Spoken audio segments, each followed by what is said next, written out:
রাফসান দা ছোট ভাই একজন বাটপার। রাফসান দা ছোট ভাই মানুষের ইমোশনকে নিয়ে খেলা করেছে। আইফোন থেকে শুরু করে গাড়ি বাড়ি সবকিছু মানুষকে গিভওয়ে দেওয়ার কথা বলে তিনি হাতিয়ে নিয়েছে মানুষের কাছ থেকে লক্ষ লক্ষ টাকা। নিজের আত্মীয় স্বজনকে সবকিছু গিভওয়ে করে দেখাচ্ছিল, সাধারণ জনগণকে তিনি গিভওয়ে করেছে। তার এনার্জি ড্রিঙ্কস ব্লু মানুষের কাছে মার্কেটিং করছে এমন ভাবে যেটার উপরে নাকি আর কোনো ড্রিঙ্কস বাংলাদেশে নাই। এত ভালো একটি খাবারের মধ্যেও কিন্তু লাস্টে গিয়ে ভেজাল পরিণত হয়েছে। তার বাবা ব্যাংকের কাছ থেকে 3 কোটি টাকার অধিক টাকা লোন করেছে, তারপরে সেগুলো পরিশোধ করেনি। অন্যদিকে ওডি গাড়ি গিফট করছে তার বাবাকে কোটি টাকা দিয়ে। আরে রাফসান আসলে একজন বাটপার। এরকম বাটপার আমাদের বাংলাদেশে থাকার কোনো প্রয়োজন নাই। ও জনগণের কাছে এখন মুখ দেখাবে কি করে? তাকে আমরা এত সাধু পীর ভেবেছিলাম, সেই পীরের আজকে এই অবস্থা। সেই পীরের মুরিদগুলো একটা সময় তার কাছে গিয়ে ফুলের মালা পরাইতো, আর আজকে সেই মুরিদগুলো এখন তার বিপক্ষে গিয়ে দাঁড়াচ্ছে। হ্যাঁ ভাই, এটা বাংলাদেশ, যে কোনো সময় মানুষের মাইন্ড পরিবর্তন হইতেই পারে। এই রাফসান দা ছোট ভাই একটা সময় মানুষের কাছ থেকে ভালোবাসা অর্জন করে নিয়েছিল। আজকে তাকে এই জায়গায় নিয়ে আসছেন আপনি আমি। আজকে আবার তার বিরুদ্ধে কে দাঁড়াচ্ছে? আপনি আমি। কেন আমরা তার বিপক্ষে দাঁড়াচ্ছি জানেন? একটা ছেলে সে ছোট থেকে এই পর্যন্ত স্ট্রাগল করে আজকে তার সাফল্য সিঁড়ি বেয়ে উঠে যাচ্ছিল, যেন ভিডিওর মাধ্যমে তার সফলতার গল্পগুলো আমরা দেখতে পেতাম। আর এটাই আমাদের ইগোতে গিয়ে লেগেছে, এটা আমাদের অহংকারে গিয়ে লেগেছে। কারণ আপনি আমি করতে পারি না, রাফসান সেটা করে দেখাচ্ছে। আপনার মা বাবাকে আপনি ঘর থেকে উস্টা দিয়ে লাথি দিয়ে বের করে দিচ্ছেন। অন্যদিকে রাফসান তার মা বাবাকে সারপ্রাইজ করার জন্য কোটি টাকার গাড়ি গিফট করছে। তাহলে রাফসানের আমাদের জায়গাটা তো একটু হলেও ভিন্ন ভাই। ওর মা বাবার প্রতি সবকিছু করছে,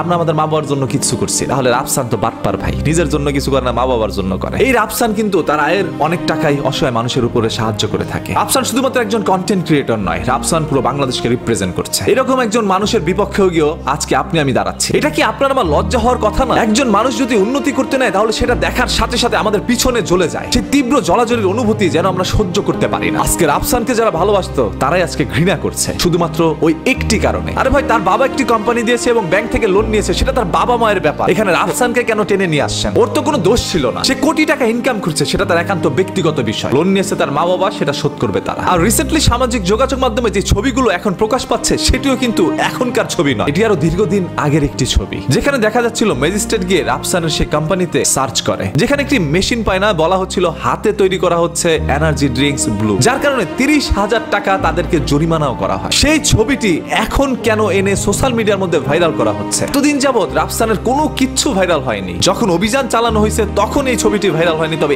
এখন হচ্ছে। ওই যে কথায় আছে না, হাতি যদি গর্তে পড়ে তাহলে পিঁপড়া এসে লাথি মারে। আজকে যেন ছোট ছোট কন্টেন্ট ক্রিয়েটর থেকে শুরু করে অসংখ্য মানুষ তার পিছে গিয়ে লেগেছে, ওকে টেনে ধরে নামানোর জন্য, যেন প্যান খুলে নেওয়ার একটি চেষ্টা। তবে ভাই, যারা সবসময় পা ধরে টানে তারা ওই পায়ের জায়গাটাই থাকে, তারা কখনো উপরে উঠতে পারে না। আপনি সারা জীবন মানুষের পা ধরে নামাচ্ছেন, আপনি তার পায়ের নিচেই পড়ে থাকবেন, কখনো পায়ের উপরে উঠতে পারবেন না। আজকে রাফসানের পিছনে যারা হাসি ঠাট্টা করছে, এগুলো দেখার পর আমি অনেকটা লজ্জিত ভাই। আর এই মানুষগুলোই সবসময় তার ভিডিও দেখার জন্য বসে থাকে। রাফসান তো বাজে কোনো কাজ করেনি, কিন্তু অশ্লীল কোনো কিছু ছড়াচ্ছেন। একটি 26 বছরের ছেলে কিভাবে কোটি টাকা ইনকাম করে তার মা বাবার স্বপ্ন পূরণ করছে, একটি 26 বছরের ছেলে একজন বাংলাদেশের কন্টেন্ট ক্রিয়েটর হিসাবে বাংলাদেশকে রিপ্রেজেন্ট করছে, সেদিকে কারো কোনো খেয়াল নাই। আরেকটি ছেলে কিছুদিন পর পর মানুষকে গিভওয়ে করছে, তার অডিয়েন্সকে কোনো না কোনো কিছু উপহার দিচ্ছে, তিনি তার অডিয়েন্সকে অনেক ভালোবাসেন। আজকে সেই ছেলেটাকে টেনে ধরে নামানোর জন্য আপনাদের এত আপ্রাণ চেষ্টা। আর এই চেষ্টা যদি আপনারা আপনার নিজেদের কাজের জন্য করতেন তাহলে অনেকটা এগিয়ে যেতে পারতেন। রাফসানের পিছনে কেন লাগলেন? এখন আবার অনেকে বলতে পারেন, ভাই কয় টাকা দিছে আপনাকে যে আপনি ওর পক্ষে কথা বলছেন? আরে ভাই, আমি রাফসানের ব্যক্তিগত কোনো কিছু নিয়ে কথা বলতে আসিনি। ও একজন কন্টেন্ট ক্রিয়েটর, আর কন্টেন্টের জায়গা থেকে রাফসান রাইট আছে। ওর পরিবার কি করলো না করলো সেটা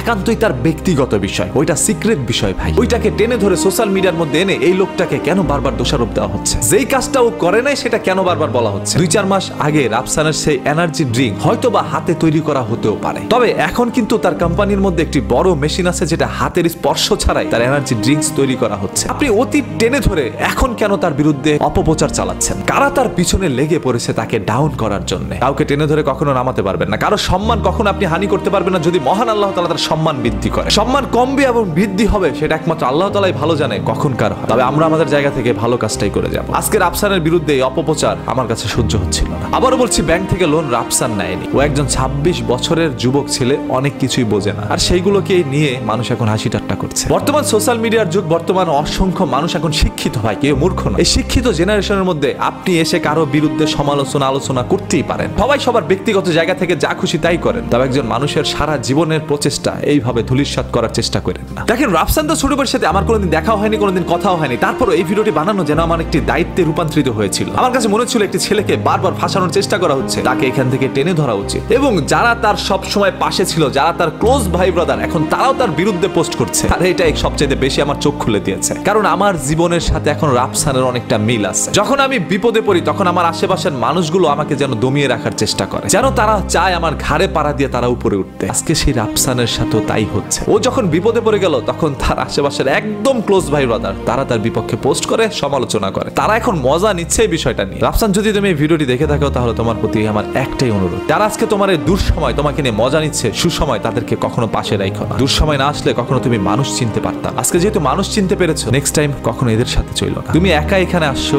একা অনেক উপরে যেতে পারো। কেউ কাউকে কখনো টেনে ধরে উপরে উঠাইতে পারে না, পারে টেনে ধরে নামাইতে। আলহামদুলিল্লাহ, বিপদ আল্লাহ তাআলা আমাদেরকে দেয় মানুষ চেনানোর জন্য। বাই দ্য ওয়ে, তারপর এখানে অনেক গণ্যমান্য বুদ্ধিমান লোকেরা আছেন। আপনারা এই ভিডিওটি দেখার পর আপনাদের কাছে কি মনে হচ্ছে আপনারা একটু কমেন্ট করে জানাই। দেখতে চাই সবার মূল্যবান মতামত।